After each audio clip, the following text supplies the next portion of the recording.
여러분 안녕하십니까? 박상규입니다. 이 방송은 유튜브 KTV 뉴스에서도 실시간으로 보실 수 있습니다. 14개 정부 부처들이 민생 안정을 위한 합동 성명을 발표했습니다. 이에 앞서 한덕수 총리는 대국민 담화를 발표했고 최상목 경제부총리도 경제 회복을 위한 협조를 호소했습니다. 트럼프 미국 대통령 당선인이 파리에서 젤렌스키 우크라이나 대통령 등을 만나 우크라이나전의 종전 방안을 논의했습니다. 지난 11월에는 개전 이래 가장 많은 러시아 측 사상자가 발생한 것으로 나타났습니다. 우리나라 편의점이 해외에서도 강세를 보이고 있는데요. 몽골에서는 점포수가 무려 700개를 돌파하면서 연간 흑자를 냈고 시총 8위 기업으로까지 떠올랐습니다. 먼저 문성묵 한국국가전략연구원 통일전략센터장, 최양호 기업정책연구원장과 함께 얘기 나누겠습니다. 어서 오십시오. 네, 안녕하십니까. 네. 말씀드린 대로 한덕수 국무총리는 일요일인 8일 현재 사태에 대해 국민들에게 담화를 발표하고 협력을 당부했습니다. 담화의 주요 대목을 직접 들려드리겠습니다. 정부는 국민의 뜻에 따라 오로지 국민을 바라보며 현 상황이 조속히 수습될 수 있도록 전력을 다하겠습니다. 예산이 확정되어 각 부처가 제때 집행을 준비해야만 어려운 시기 민생 경제를 적기에 회복시킬 수 있습니다. 정부가 먼저 몸을 낮추고 협조를 구하겠습니다. 네, 한 총리는 국정에는 한치의 공백도 있어서는 안 된다. 이런 말을 했죠. 네, 그 이제 키워드가 제가 보기에는 빠르게. 그래서 정상적 국정이 얼마나 빠르게 복귀되느냐 이 부분들에 강조를 하는 그런 담화가 나왔던 것 같고요. 지금 사실 일모도원에 날은 저문데 갈 길은 먼 그런 상황이기 때문에 이 부분에 대해서 빠르게 조치를 해야 됩니다. 2016년도에 보시면 박근혜 탄핵 때요. 그래도 빠른 조치를 통해서 12월 29일 날 다음 해 경제 정책 방향을 발표를 하거든요. 예. 그 정도의 빠른 조기 국정의 운영에 복귀가 있었기 때문에 우리가 어려운 일들을 다 했고요.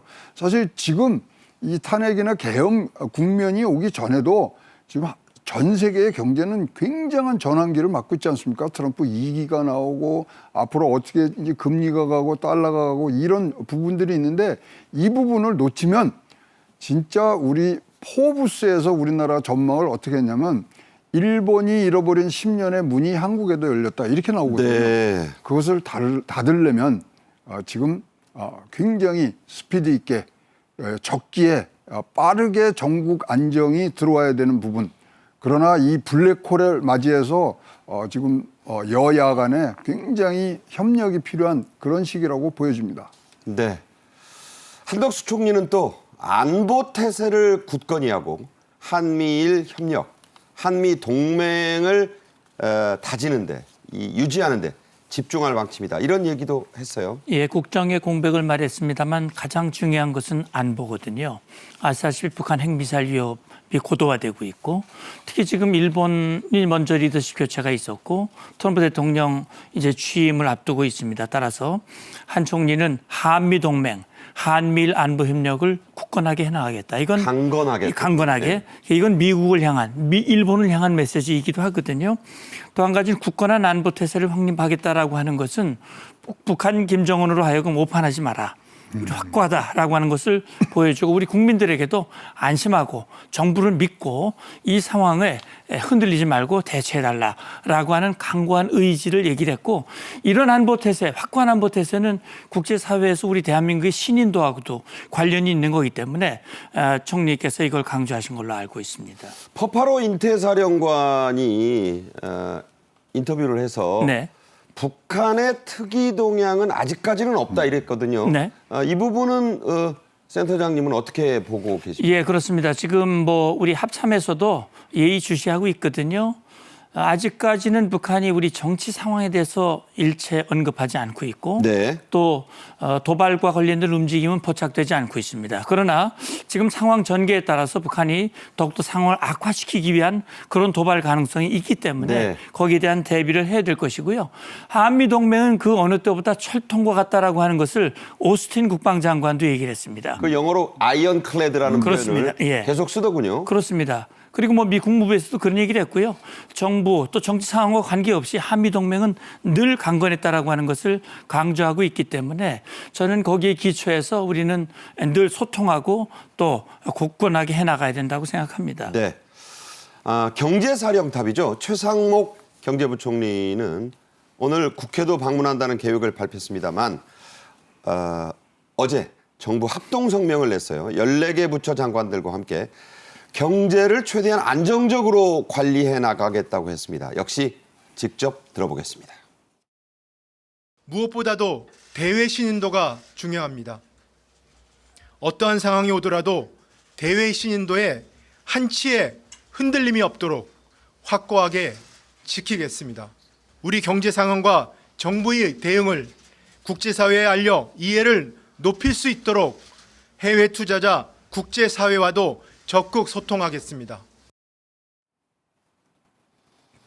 최상목 부총리 겸 기재부 장관이 밝힌 이 비상경제 대응 체계, 과연 어떤 게 골자입니까? 대외 신용도를 유지하는 부분들에 지금 방점을 지켰고요. 각 국제기구나 각국의 우리나라의 어떤 회복 능력들을 얘기하는데요. 사실 우리가 6시간의 그런 계엄과 철회의 그런 과정을 통하면서 일단 국제사회에서는 굉장히 빠르게 회복이 됐다는 평가는 받고 있습니다. 네. 그때 금융시장의 흔들림이 6시간 만에 잡혀지는 부분들이 있는데 앞으로 탄핵 열차가 어떤 속도로 어떻게 진행되느냐에 따라서 국제적인 이런 금융계 그리고 모든 산업계에서 바라보고 있는데 이것을 얼마만큼 우리 측의 얘기들을 각국에 알려서 대외 신용도를 유지하느냐가 지금 굉장히 필요를 하기 때문에 지금 국제신용평가사도 면담을 하고 국제기구에 지금 각국 이런 금융대사들을 보내서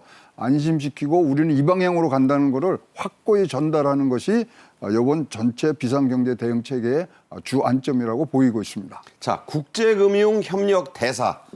이게 이제 경제적인 앰베서더를 말하는 건데 네. 이걸 주요국들에 보낸 전례가 있었습니까? 지금 이 위기 때마다 한 번씩은 다 보냈고요. 그다음에 신용평가사도 만나고 이런 과정들은 과거에도 있었지만 이번에는 좀 규모도 크고 빠른 그런 시기에 나갈 수 있는 그런 부분들을 지금 진행하는 걸로 보여지고 있습니다. 네. 최 부총리가 이제 국회를 곧 찾을 것이라는 얘기도 했습니다만 국회 협조가 반드시 필요한 게 있어요. 금융투자소득세 폐지 그리고 반도체 특별법 제정이 정말 기묘하다 이런 부탁을 했어요. 네, 지금 사실 이제 아직까지 통과가 안 된 게 반도체 특별법 상속세, 그다음에 밸류업 하는 부분, 그다음에 또 전력막 확충 특별법도 지금 필요하고요. AI에 관한 것, 그다음에 원전에 관한 것 이런 것들이 다 내년도에 우리나라 경제를 어떻게 몰고 가느냐 핵심들인 그런 산업들인데 이것들이 지금 국회에 막혀 있거든요. 그래서 빠른 조치를 지금 부탁을 하고요. 지금 예산에 삭감이 됐느냐 안 됐느냐 이거 갖고도 싸우지만 이러다가는 우리나라 초유의 준 예산으로 내년도가 운영될 수밖에 없는 부분들이 있다면 그렇다면은 아까 말씀드린 적기 회복은 물 건너가는 부분들로 우리가 생각하고 또 다른 생각을 해야 되는 그런 어려운 지금 지경에 있다고 보여집니다. 이른바 개미 투자자라고도 하고 개인 투자자를 대변하는 한국 주식투자자연합회가 10일 긴급 성명을 냈어요. 네. 이게 이제 증시가 지금 오늘도 그렇죠. 엄청 빠지고 있는데 빠지고 있죠. 예. 자, 이 문제에 대해서 긴급 성명을 냈다는 건 이게 정부도 그렇지만 국회도 좀 봐달라 이런 얘기 아니겠습니까? 그럼요. 이거는 양당이 같이 얘기들을 한 거거든요. 그래서 주주 할증 폐지라든가 그다음에 상속제라든가 이 소위 말하는 주식 밸류업에 관한 것들은 지금 같이 협의가 돼 있는 부분들이 이조고쳐 안 돼 있고 지금 뭐 종부세 폐지법이라든가 가상자산 유예법 이런 것들은 지금 양당이 이견이 없는데도 지금 보류가 되고 있는 상황들에서 빠르게 풀어줘야 되는 그런 상황이라고 보여집니다. 네. 증시가 계속 떨어지는 거는요, 정말 우려스러운 상황입니다. 정치권이 좀 함께 돌아봐야 될 대목이 아닌가 싶습니다. 최상목 경제부총리가 7일 각국 재무장관과 국제기구들에 보냈다는 긴급 서한, 앞서 잠깐 말씀드렸는데 그 내용, 구체적인 내용이 뭐였습니까? 비상계엄이 지금 뭐 발효는 됐다가 다시 접어드는 부분 때문에 우리나라 법률 체계가 시스템이 잘 작동을 하고 있다. 이것에 방점을 두고 지금 얘기를 합니다. 이런 뭐 돌발 사건이 일어났지만 그래도 우리나라의 힘은 이것을 복귀하는데 굉장히 많이 쓰고 있고 여야 간에 지금 뭐 아직 다툼은 있습니다만은 한 방향으로 갈 수 있다. 한국 시스템은 정상 작동 중이라는 것이 지금 메인 메시지로 지금 나가고 있습니다. 자, 한국 경제 상황을 계속 투명하게 소통하겠다. 필요한 조치를 계속 실행하겠다는 말도 했는데, 자, 어떤 게 필요한 조치가 되겠습니까? 지금 우리나라에서 무엇이 일어났는지가 가장 지금 이 관심의 대상이 되고 있고요. 그렇다면은 이 가운데에는 제일 중요한 게 내년도에 그럼 한국은 어떤 식으로 이 경제를 나갈 것인가, 즉 예산의 처리 과정에 대해서 굉장히 지금 관심을 쏟고 있습니다. 그래서 높은 신인도를 유지할 수 있는 그런 신뢰를 주는 메시지들을 지금 담아서 보내고 있다고 보입니다. 네. 최 부총리는 또 해외 투자자들을 대상으로 한 한국 경제 설명회도 개최한다고 했습니다. 이른바 F4 회의. 자, 이 F4 드라마에 많이 나왔잖아요. 꽃남자 얘기할 때 과연 한국 경제 F4가 누구냐? 자, 이 회의도 지금 4일부터 계속 정기적으로 열리고 있죠? 네, 상시 운영을 하고 있고요. F4에서 네 분은 기재부 장관, 그다음에 한국은행 총재, 금융위원장, 금융감독원장 네 분이서 거시경제 금융 현안에 대해서 간담회를 했는데 이걸 매일 지금 그리고 수시로 지금 열고 있습니다. 그다음에 여기서는 뭐냐면 거시경제의 동향에 대해서 지금 서로 얘기를 하고 만약에 주식시장이 또는 채권시장이 흔들린다 그러면 어떻게 우리가 유동성을 넣어주냐. 자, 그런 저 네 사람이 F4예요. 그렇죠. 경제부총리, 한은총재, 금융위원장, 금감원장 이렇습니다. 그래서 네 분이 시간 정해놓고 만나신 게 아니라 상시로 만나는 겁니다. 그래서 모여서 하는 힘이 없다 그러면 진짜로 유선상으로라도 해서 우리나라의 펀더멘트를 지켜나가는 그런 마지막 보루가 지금 되고 있습니다. 네. 자, 경제는 돌아가야 합니다. 경제 관련돼서는 누구에게도 예외 없이 중요한 문제니까 이게 이 비상시국에 잘 되도록 하겠다 이런 얘기입니다. 최상목 경제부총리가 관계부처 장관들 14명과 함께 8일 정부 서울청사에서 발표한 합동설명문, 자, 어떤 내용인가요? 이거는요, 예산에 관한 겁니다. 하여튼 주 내용이 예산인데 예산이 적기에 확정이 돼야 이것을 적기에 준비를 해서 적기에 이걸 시행을 하는 부분들인데 지금 예산을 갖고서 또 추가 삭감이라는 그런 내용까지도 지금 오면서 이걸 과연 어떻게 해야 되냐. 준예산으로 가면요, 이런 어떤 재량 지출이라든가 이런 것들 하나도 못하게 됩니다. 그래서 그냥 그대로 쓰기만 해야죠. 예, 인건비 확정된 거하고 이전부터 나오던 그런 예산에만 가기 때문에 우리가 지금은 어떤 외부적인 자극을 받아서 지금 이 난국을 벗어나야 되는데 거기 하나도 못하는 거거든요. 그래서 지금 예산과 예산에 부수된 예산 부수 법안들이 빠르게 확정이 돼야 되고 이것을 관해서 지금 14개 부처 장관들이 이런 연유로 적기 회복에는 이것이 진짜 명약입니다. 이것이 담긴 성명들을 합동 성명문들을 지금 내고 있습니다. 네. 경제가 경제대로 잘 굴러가야 그게 선진국입니다. 다음 주제로 가겠습니다. 러시아가 우크라이나를 침공해서 벌어진 3년이 넘는 전쟁에서 지난 11월에 나온 러시아 측 사상자가 개전 이래 가장 많았습니다.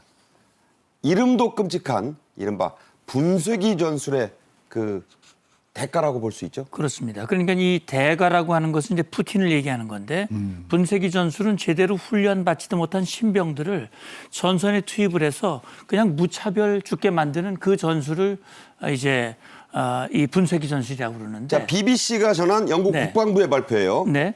그러니까 11월 사상자 수가 45,680명.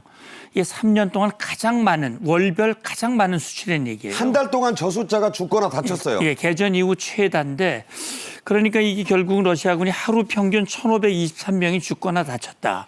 근데 그중에 11월 28일이 최대다 이렇게 얘기를 하고 있습니다. 그러니까 예. 하루 평균 1,523명. 예, 엄청난 그러니까 숫자죠. 예, 28일만 2천여 명이 이제 사상을 한 건데 이게 앞서 말씀드렸듯이 신병들을 마구잡이로 투입함으로써 결국 많은 인원들이 사상되는 분쇄기 전술의 대가라고 볼 수 있죠. 저거 러시아식 인해 전술 아닙니까? 그렇습니다.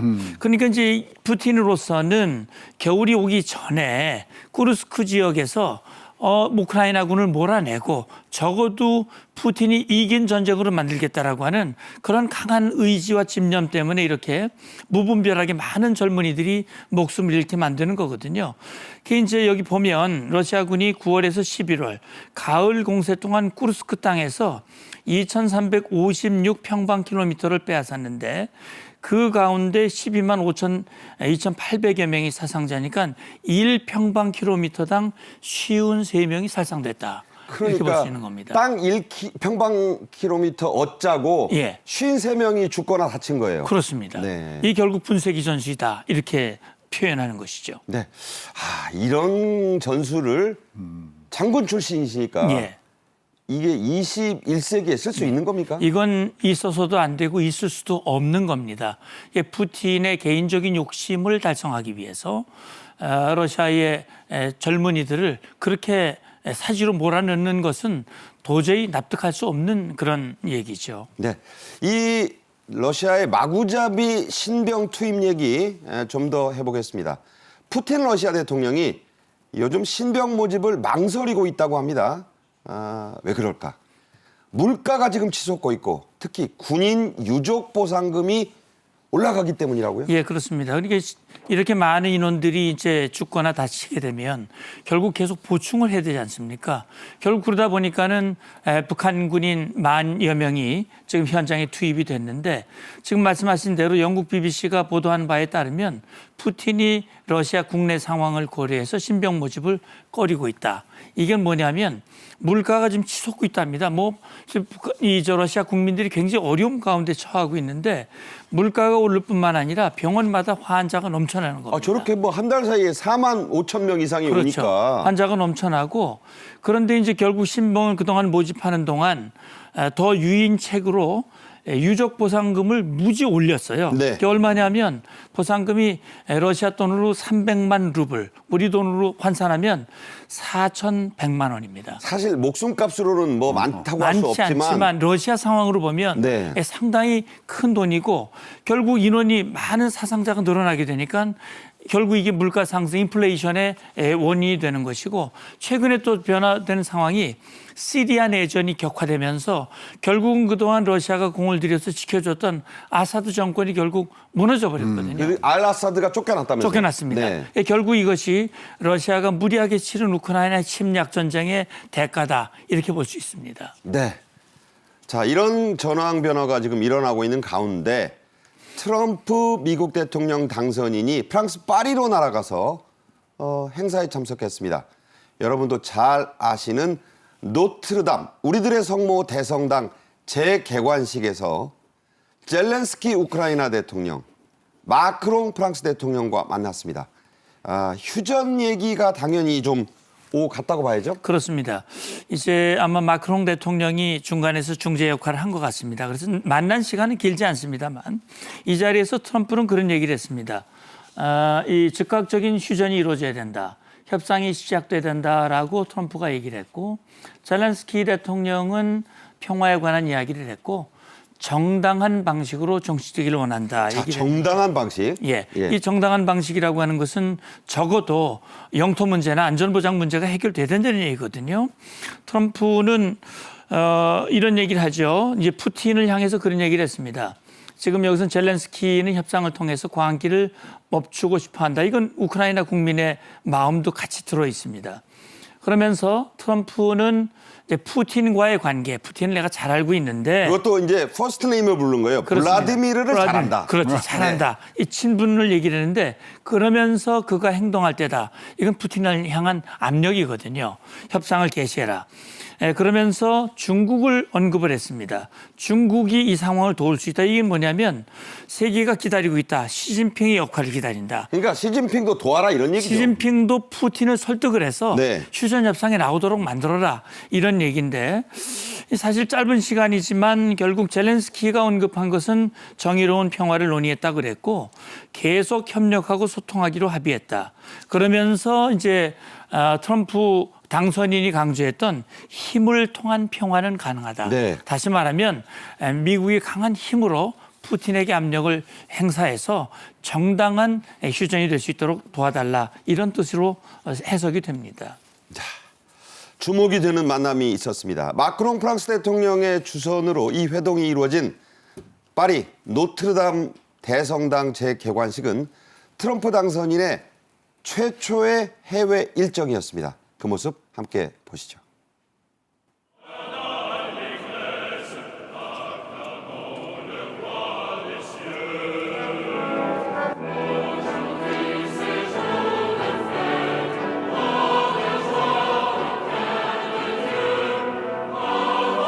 Ces mots et de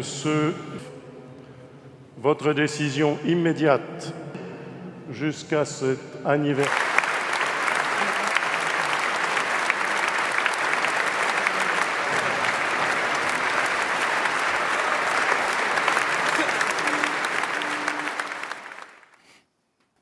네, 파리 가보신 분 다 아실 겁니다. 노트르담 대성당. 저도 뭐 가본 적이 있는데 불나기 전이었습니다. 5년 전의 화재로 주요 건물 종탑이 소실됐고 5년 8개월간의 대복원공사 끝에 다시 문을 열었습니다. 나폴레옹 보나파르트가 여기서 대관식을 했고요. 빅토르 후고의 노트르담의 꼽추, 그걸 원작으로 한 영화, 안소니 퀸 주연의 같은 제목의 영화가 이 무대입니다. 자, 다시 문을 열었는데 역사적인 일이죠. 그렇죠. 불란서 천주교의 심장이라고 부르는 노트르담 대성당이 이제 5년 만에 이렇게 다시 돌아온 걸 너무나 환영을 하고요. 사실 이제 이렇게 함으로 해서 이제 뭐 말씀하신 대로 첨탑 보수공사에서 했지만 다 이 상징을 하는 이 부분들이 아까도 뭐 얘기를 해주셨지만 나폴레옹이라든가 그다음에 뭐 잔다르크 등등. 이러한 부분들이 가지고 있는 세계를 위한 메시지들이 여기서부터 나오는데 뭐 우리 모두에 말씀하셨지만 지금 트럼프 대통령이 거기에 현지에 가서 또 우크라이나 대통령과 만나는 이러한 조우 굉장히 뜻깊은 그런 대복원 공사의 기념 회였지 않은가 이렇게 보여집니다. 아까 그림도에서도 보셨지만 이날 재개관 행사에서 가장 임프레시브한 인상 깊은 장면은 외신들도 이렇게 얘기합니다. 160명 소방관들의 행진이었다. 자, 박수갈채가 쏟아졌죠? 예, 그렇습니다. 결국 노트르담 성당의 재개관의 주인공은 역시 지금 160명의 소방관이 할까 싶습니다. 화마와 싸웠고요. 그래서 소방관이 아까 영상에도 나왔습니다만 대성당 가운데로 행진을 했고 모두 박수를 보냈습니다. 그리고 그 순간 성당 외벽에는 감사합니다라고 하는 자막이 자, 한글로 쓰인 건 아니고 불어죠. 메르시라고 하는 불어로 이제 쓰여졌는데 그만큼 이 소방관, 제복을 입은 소방관의 희생에 대해서 감사하는 뜻, 이것이 굉장히 중요한 그런 인상 깊은 장면이라고 저는 생각이 됩니다. 네, 선진국일수록 우리 문 장군님처럼 제복을 입은 분들에 대한 예우가 남다릅니다. 우리도 좀 그렇게 돼야겠죠. 트럼프 당선인의 첫 외교 복귀 무대 가장 큰 주목을 받았습니다. 행사는 재개관식이었지만 그야말로 최고 VIP 대우를 받았죠. 네, 트럼프 당선인이자 아직은 취임을 하지 않았지만 정말 최고의 대우를 받았습니다. 왜냐하면 호스트인 마크론 대통령 하나밖에 없는 옆자리에 앉았거든요. 부인이 원래 앉아야 되는데 그 옆에 또 마크롱 여사가 앉았고. 자, 바로 저겁니다. 오른쪽에 바로 트럼프입니다. 예, 그 다음이 그렇죠. 마크롱 부인이에요. 네, 그리고요. 그 반대편은 이제 질 바이든 대통령 대신으로 참여한 질 바이든 여사가 한 자리 건너서 바이든 여사. 그러니까 바이든 대통령은 안 왔어요. 그렇습니다. 그러니까 이제 어떻게 보면 서로 좀 이 배려를 한 그런 배석이라고 좌석 배치라고 생각이 되고요. 트럼프 이 당선인이 이 개관식 이후에 윌리엄 영국 왕세자와 면담을 했는데요. 그 멜로니 이탈리아 총리를 비롯해서 다른 국가들과 만날 계획들이 있다고 보도가 됐습니다. 줄줄이 지금 만나자고 정상이 했대요. 막 구애가 막 빗받치는 거의 거죠. 줄 서서. 그렇습니다. 그래서 이 자리는 또 일론 머스크도 동행을 했다고. 대단하죠. 대단하죠. 부인은 안 갔는데 머스크가 갔어요. 네, 머스크가 갔습니다. 그래서 이 외국 지도자들의 일단 구애를 보면 트럼프의 커진 권력의 상징이다. 이런 보도가 나오고 있습니다. 저기 화면에 보시면 예, 트럼프 예. 대통령이 노란색 넥타이를 맸잖아요. 그렇네요. 우크라이나의 국기에 들어가 있는 색깔이라 그래서 미국 현지에서는 그럼 지금 20억 달러 정도가 지금 우크라이나에 지금 지원금으로 남아 있거든요. 그거를 쓸 것이다라는 게 또 화제가 되고 있는 그런 지금 개관식이 지금 되고 있습니다. 네. 넥타이로도 표현된 여러 가지 정치적 함의까지 말씀을 해주셨네요. 한편 트럼프 당선인이 젤렌스키 대통령을 만난 바로 그날 바이든 미국 대통령은 미국에서 우크라이나에 1조 4천억 원 규모의 추가 지원을 확정했습니다. 이제 끝나기 전에 다 주겠다는 거네요. 그렇습니다. 그러니까 이제 바이든 대통령이 우크라이나 지원을 확정했는데 이게 1조 4천억 원입니다. 1조 4천억 원 속에는 하이마스 있지 않습니까? 하이마스용 탄약이라든지 드론이라든지 로켓 이런 것들이 이제 포함이 되는 것이고요. 이게 이제 그동안 남아있는 가용 자원 자금의 절반 정도 되는 겁니다. 50%를 준 거예요. 50% 내년 1월 20일까지. 오스틴 미 국방장관은 그런 얘기를 했어요. 개전 이래 이제 3년 가까이 되는데 미국이 그동안 620억 달러를 지원한 겁니다. 남은 예산 중에 반을 이번에 집행을 한 것이고 내년 1월 20일까지 아마 남은 내용을 다 지원하면서 미국이 주도하는 미국이 원하는 모양의 그런 휴전 또는 종전 이걸 기대하는 것 같습니다. 네. 성당 개관식에서 이루어진 세기의 외교 소식까지 전해드렸습니다. 문성묵 센터장님과는 여기서 인사드리겠습니다. 잘 들었습니다. 감사합니다. 네. 세계를 제패했던 칭기스칸의 몽골을 이제 한류가 점령한 거 아니냐 이런 얘기가 나와요. 700개가 넘는 한국 편의점들이 몽골 곳곳에서 성업 중이고 사진만 보면 아 여기 서울 아니야? 할 정도의 한국 아파트와 구별이 전혀 안 되는 한국식 아파트들도 몽골에 속속 들어서고 있다고 하네요. 먼저 영상 보겠습니다. We are the love survivors. We are the lucky ones. We are the soul providers. We show you how it's done. We got this fire started. 울란바토르 시내에서 한국어를 하면 10명 중 2명은 알아듣는다는 얘기도 있습니다. 양국은 이렇게 서로 가깝게 연결되어 있어 앞으로 한국 기업의 수출 및 진출이 더욱 활발해질 것으로 기대됩니다. So many songs in solitude. Too afraid to fall in love. One too many broken hearted. Yeah, now I'm turning. 지금 보신 영상 몽골입니다. 사람들도 비슷하니까 서울 아닐까 하는데 몽골입니다. 자, 이번 주제에는 양지민 변호사도 함께하겠습니다. 안녕하세요. 안녕하세요. 네. 자, 우리나라식 편의점, K 편의점이 몽골에 700개 넘게 세워졌다고요? 네, 이 중앙 동남아시아에 K 편의점 열풍이 불고 있습니다. K 편의점이라고 하는 이 해외 점포 수도 지금 1,000곳이 돌파되었는데요. 특히 앞서 영상에서 보신 것처럼 몽골에 특히 K 편의점의 열풍이 거세다고 합니다. 그 이유는요, 주된 소비층이 이제 20, 30대인데 20, 30대의 경제력이 점점 늘고 있고요. 그리고 몽골 자체의 이 경제 성장도 함께 이루어지면서 그만큼 소비가 늘게 되는 것입니다. 있습니다. 거기에 한국에 대한 이제 호감도도 더해져서 이렇게 한국의 편의점을 찾게 된다라고 하고요. 지금 몽골 내 한국 편의점 수만 700개를 돌파한 상황입니다. 그리고 올해에는 흑자 전환도 예상되기 때문에 유통업계에서도 굉장히 좀 이러한 소식을 반기는 그런 분위기고요. 몽골에 이제 CU라는 편의점을 운영하고 있는 운영사가 프리미엄 넥서스인데요. 그런데 몽골 내에서 이제 시가총액을 보면요. 증시에서 그렇습니다. 이 8위라는 거예요. 대단하죠. 그런데 그 앞에는 다 금융업이라든지 유통업은 하나도 없는데 이렇게 이 프리미엄 넥서스가 8위라는 것은 그만큼 유통업계에서 잘 나가는 회사다. 그만큼 편의점의 열기가 뜨겁다라고 볼 수 있겠습니다. 그러니까 몽골 증시 8위를 한국 편의점 운영 기업이 하고 있다 이런 얘기입니다. 자, 몽골에 진출해 잘 나가고 있는 한국식 편의점들은 과연 어떤 모습인지 영상 보시겠습니다. 최근 한국의 편의점이 K푸드와 K팝이라는 양 날개를 달고 세계로 뻗어나오고 있다고 하는데요. 그러게요. 여긴 근데 사막인가요? 뭐지? 바로 몽골 울란바토르의 한국 편의점이 랜드마크로 자리 잡았다는 사실. C 편의점이 업계 최초로 몽골에 진출해 K 편의점 시대의 문을 활짝 열었는데요. 내부 인테리어는 물론 편의점 내 비치된 먹거리나 물품까지도 완벽하게 한국형 편의점을 재현해냈대요. 저도 깜짝 놀랐습니다. 몽골 편의점 10곳 중 무려 9곳이 한국식 편의점이라고 하네요. 이쯤 되면 돗자리를 돌돌 만다는 뜻의 석권. 그야말로 재패란 말을 써도 되겠죠? 그렇습니다. 뭐 10군데, 저 9군데라 그러면 거의 다 뭐 거의 하는데 재미난 게 2018년도에 이제 울란바토르에 이제 처음 1호점을 내는데요. 그때 어디다 내는 게 굉장히 뭐 관심이 있습니다. 네.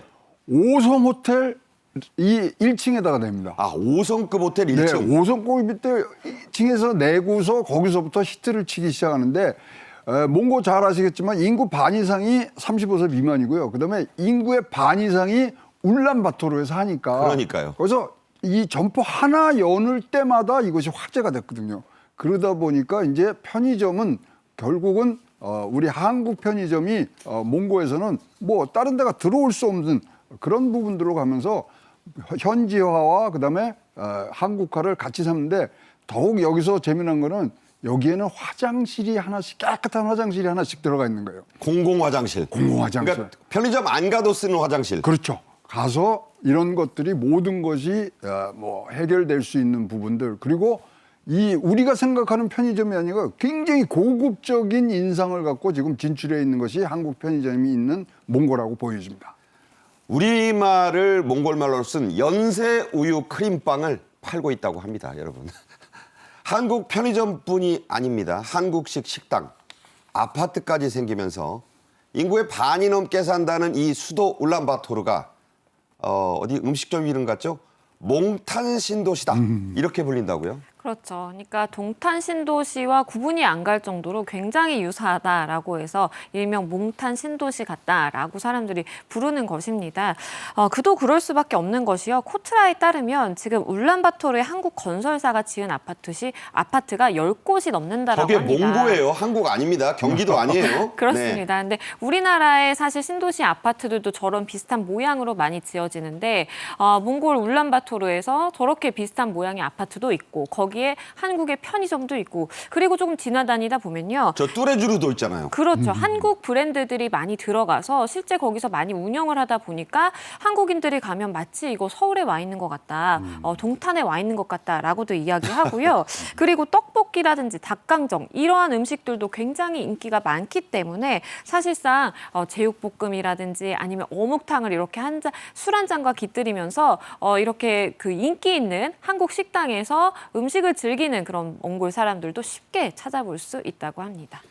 더 기막힌 얘기 하나 해드릴게요. 한국식 PC방이라는 게 있습니다.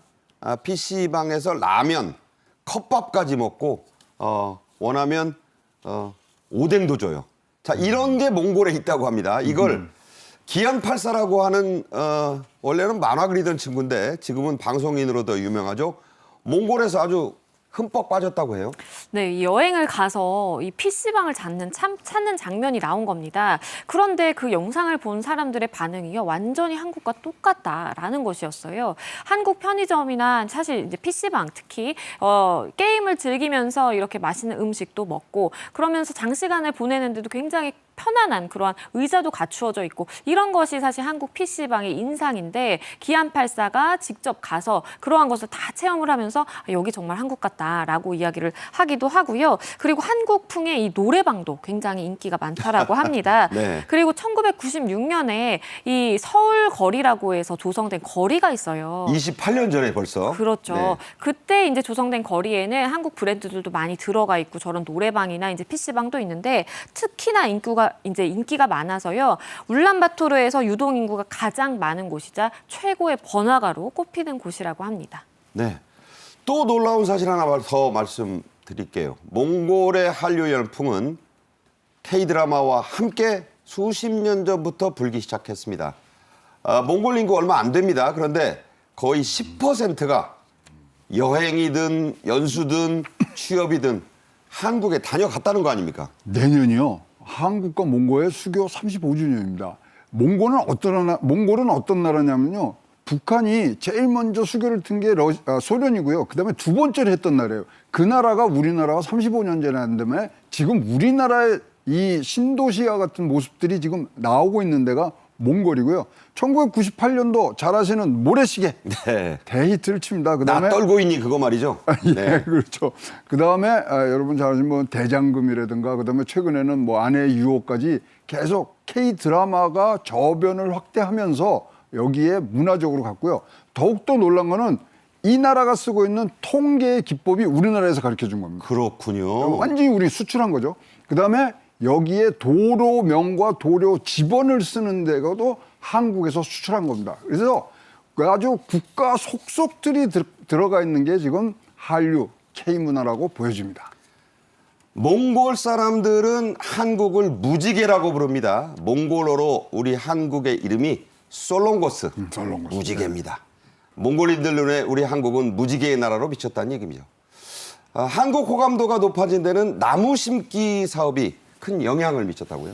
네, 한국의 산림청이요, 2007년부터 몽골에 이 산림 조성 사업을 계속해서 실시해 오고 있습니다. 그 이유는요, 이 몽골의 상업화가 굉장히 심각한 상황이에요. 지금 뭐 90년대까지는 40% 비율이었는데 지금은 78%까지 사막화가 진행이 됐다라고 하다 보니까 사실 이제 몽골이 이렇게 사막화가 되면서 또 우리나라의 황사의 유입의 가장 큰 원인으로 지목이 되거든요.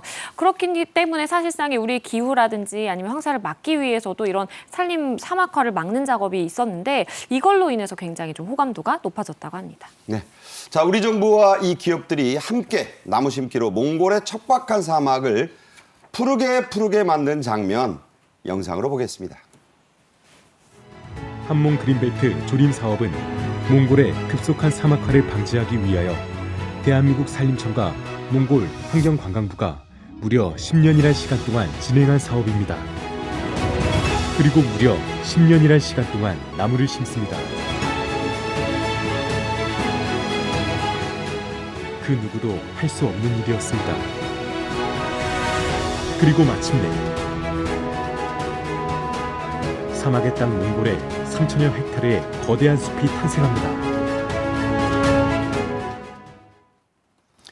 우리나라와 몽골은 경제 동반자 협정을 추진하고 있어요. 자, 어떤 분야 협력이 기대됩니까? 이건요, 우리가 얘기하는 자유무역협정, 그거가 더 진대해서 상호 간의 이익을 동시에 추진하자는 그러한 협정까지 합니다. EPA로 Economic Partnership Agreement인데요. 이름은 FTA보다 훨씬 더 높은 수준의 계약이 될 수 있고요. 그다음에 이 양국의 경제 구조를 보면요, 상호 보완적이에요. 여기는 지금 뭐 어마무시한 광물과 그다음 지하 자원이 있고 우리는 기술이 있고 그것이 합쳐질 수 있기 때문에 굉장히 시너지 효과가 높은 나라로서 지금 EPA가 4차 회의까지 갔고요. 곧 이제 결정적으로 앞으로 나갈 수 있는 그런 계기가 마련되고 있습니다. 네. 몽골 이렇게 우리와 가까운 나라입니다. 자, 오늘의 마지막 주제로 가지요. 최근 출생아 수가 꾸준하게 늘고 있다는 반가운 소식이 계속 들려오고 있습니다. 혼인, 결혼이 늘고 있다는 얘기가 되는 거죠? 그렇죠. 이 통계청에서 발표한 자료에 따르면요. 2024년 3분기에 출생아 수가 작년 대비 8%나 증가했습니다. 6만 1,288명이었는데요. 약 12년 만에 가장 큰 증가폭이라고 할 수 있겠습니다. 그리고 그러한 가장 큰 이유는요. 혼인, 결혼이 증가했기 때문입니다. 출생아 수의 선행 지표라고 볼 수 있는 혼인 증가세가요. 사실 코로나 때 굉장히 급감을 했었는데 네. 그 이후로는 계속 증가세거든요. 6개월 연속 증가세다라고 하고요. 올해 9월까지 누적 혼인 건수가 16만 1,771건으로 12.8%나 증가했습니다. 네, 올해 9월까지 누적 혼인 건수 16만 1,771건에서 13%가량 맞습니다. 늘었다는 얘기군요. 자, 이렇게 결혼이 늘면서 축의금을 얼마 내야 할까 고민하는 분들이 덩달아 늘고 있다고 하는데, 자, 물가만큼 축의금도 많이 올랐어요. 그렇죠. 물가가 오르다 보니까 어쩔 수 없이 축의금을 낼 때에도 조금 더 내야 되겠다 이런 생각을 하시는 분들이 많은 것 같아요. 2001년에 한 기업에서 설문조사를 실시한 게 있었습니다. 회사 동료 축의금으로 얼마가 적당하냐 이런 물었더니요. 3만 원이 적당하다라는 응답이 가장 정말 많았어요. 옛날 얘기네요. 네. 2001년이었습니다. 근데 2023년에 다시 이제 설문조사를 시행을 해봤는데요. 알고 지내는 동료의 축의금은 한 5만 원까지 가량이 적당하다라는 응답이 가장 많았고요. 친한 사이에는 10만 원 이상 적당하다라는 응답도 많았습니다. 그리고 또 인터넷 검색을 통해서요. 축의금이 과연 얼마나 적정한지를 좀 찾아보는 그러한 젊은 세대도 많이 늘다고 하고요. 그리고 굉장히 차근차근하게 이렇게 나의 어떤 친한 사람이냐, 얼마만큼의 빈도가 있느냐 이렇게 계산해서 축의금을 낸다고 합니다. 네. 자, 우리나라에서 이 결혼식 축의금 봉투를 건네는 문화 언제부터 시작됐습니까? 옛날부터 부조라 그래서 서로 돌부 돌조자입니다. 그래서 이런 잔치집이나 상가에나 돈이나 물건을 대주는 그 전통이 있었는데 이제 그것들이 이제 우리가 산업화 과정을 통하면서 1980년대부터 축의금의 접수대가 이제 등장을 하죠. 그러면서 이것이 이제 보편화되면서 1990년대에는 이제 전체적으로 부조를 받는 부분들로 갔는데요. 그러다 보니까 이제 우리가 디지털 시대로 넘어가면서 이것이 계좌이체라든가 SNS 송금이 본격화되고요. 요새는 K페이라는 부분들에 있어서 카카오페이 말씀하셔도 돼요. 네.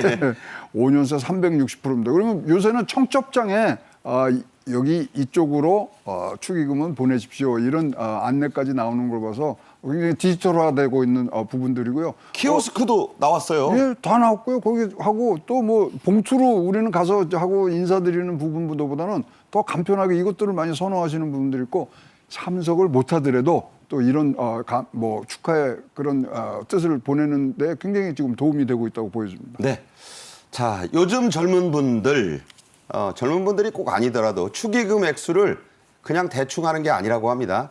매우 정교하게, 정밀하게 결정을 하고 있다고요? 네, 하반기 미혼 남녀 500명을 대상으로 조사를 해봤습니다. 친분이라든지 식대 그리고 청첩장 받았는지 동반자 여부 등을 두루 고려해서 축의금을 알고 지낸 결정하는데요. 시간이 제일 중요하군요. 그렇죠. 내가 알고 지낸 시간이 얼마나 되는지, 친분이 있는지를 고려한다라는 응답이 86.8%였고요. 그리고 또 향후에 내 결혼식에 참석할 사람인가를 따져서 따져봐야죠. 6%가량이 그것도 고려한다라고 했고요. 그리고 결혼식 장소라든지 이제 식대가 조금 비싼 곳이다라고 한다면 축의금을 조금 더 하고, 그리고 나에게 실물 청첩장을 이렇게 만나서 전달했는지 여부도 고려를 해서 이렇게 축의금 액수를 결정한다라고 합니다. 그리고 축의금 시 고려할 사항으로는요. 만약에 결혼식장에 갈 때 내가 동반자가 더 있는 상황이다. 그렇다라고 한다면 축의금을 더 낸다라는 응답도 많았습니다. 그리고 호텔에서 하거나 식대 비싸면 더 내는 건 당연한데 한 61%는 그러면 조금 더 낸다면서요? 그렇죠. 그러니까 내가 사실 어디서 하는지도 중요하겠지만 상대방, 그러니까 내가 참석하는 그 상대방의 결혼식장이 어딘지에 따라서 만약에 비싼 식대가 예상이 되는 곳이다라고 한다면 내가 생각했던 금액보다는 조금 더 이 비용을 보태서 사실상 축의금을